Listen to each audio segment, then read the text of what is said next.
C'est le moment de la chronique sportive avec Maude Pilon-Bernier. Bonsoir, Maude. Bonsoir, Claude. On va parler aujourd'hui des commandites dans le milieu sportif. Il y a généralement deux camps, les commandités et les commanditaires. Alors, pourquoi vous aviez envie de nous parler de ça en début d'année?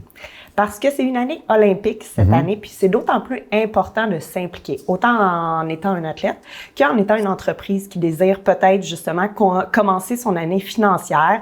Les coffres sont ouverts souvent, on a de l'argent pour des dons, des subventions ou pour redonner à des causes. Fait que j'essaye d'expliquer que les commandites pour les athlètes sont d'autant plus importantes que pour les autres causes.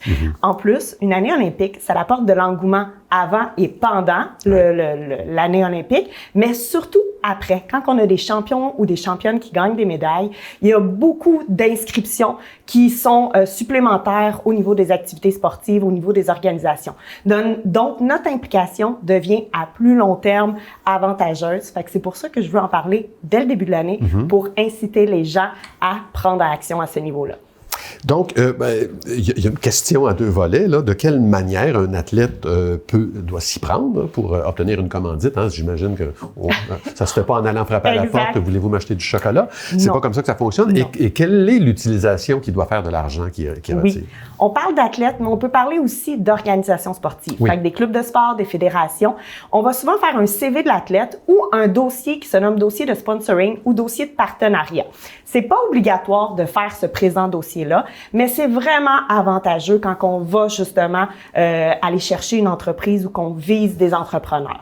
Donc, qu'est-ce qu'on va retrouver dans ce CV d'athlète-là ou ce dossier de partenariat-là? C'est entre autres l'historique. Donc, oui, les résultats, les performances, c'est super important. On veut le savoir quand on est dans une entreprise qui veut commanditer, mais aussi l'historique. C'est quoi l'expérience de l'athlète du club? C'est quoi l'historique, l'histoire du sport ou de la passion? D'où est née la passion chez l'athlète? Est-ce que c'était des parents qui étaient, eux, des stars du sport? Est-ce qu'ils ont des frères et sœurs qui se sont démarqués aussi? Donc, on veut savoir ça. On veut aussi savoir, au niveau des études, si justement l'athlète a un but d'aller faire des études, que ce soit en médecine, on peut penser à Laurent Duvernay-Tardif.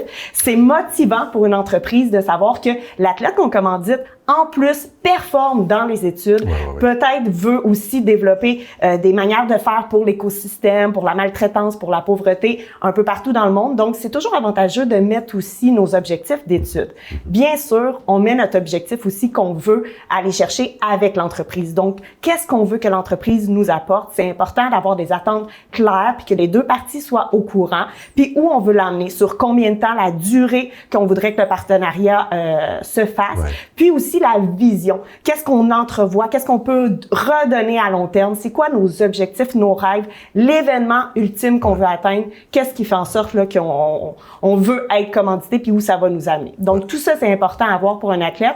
Puis, c'est vraiment important d'aller le faire pour faire en sorte que, justement, les dépenses, outre le sport, soient diminuées pour qu'on puisse, justement, en tant qu'athlète, être vraiment juste assez focusé sur le sport. Exactement. C'est pratiquement, c'est comme se préparer pour aller postuler pour un emploi, pratiquement. Oui, définitivement. De quelle manière les entreprises, elles, doivent-elles procéder là, pour s'impliquer en tant que commanditaire? Parce qu'il y a toutes sortes de... Parlez-moi des types de collaborations. Oui. On peut avoir des collaborations de type partenariat. Donc, autant un athlète qui peut offrir des conférences à des employés pour les motiver dans une entreprise et l'entreprise redonne à l'athlète des dons monétaires ou en équipement. On peut prendre exemple pour le gym Le Crunch à Boisbriand qui s'affilie en partenariat avec Action Sport Physio Blainville pour offrir des rabais sur les soins thérapeutiques à leur clientèle. Comme ça, pas besoin de couper sur les coûts d'entraînement ou d'activité physique ou de soins. On a les deux ensemble. On peut aussi parler de collaboration sous forme de dons. Donc, offrir des dons qui vont servir soit en 1000, soit en centaines de dollars à l'athlète pour comme un moyen d'avoir un salaire. On peut aussi penser à la compagnie Voyage Essentiel qui commandite des tournois de golf de la Fondation de l'Hôpital Saint-Eustache. C'est aussi sous forme de dons. C'est des milliers de dollars qui sont remis à chaque année pour cet événement-là, puis qui servent à l'activité, promouvoir l'activité physique et rencontrer des futurs athlètes.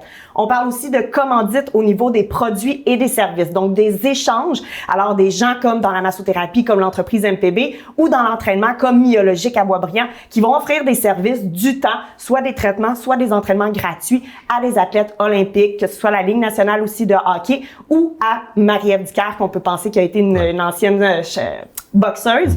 Puis, on peut aussi commanditer des marathons. Fait que Orange Theory Fitness commandite des marathons pour pouvoir justement faire en sorte qu'ils offrent à leurs participants des entraînements gratuits contre la participation là, au sol. Fait que c'est important d'aller de l'avant au niveau des athlètes, mais en tant qu'entrepreneur, parce qu'on a plus ce sens-là d'aller dans la publicité. Puis les athlètes, des fois, vont se retenir. Donc, d'aller au-devant vers les athlètes, ça l'aide vraiment toujours. On comprend donc que les possibilités sont multiples. Merci beaucoup, Maude. Oui. On se revoit la semaine prochaine. Merci, Claude.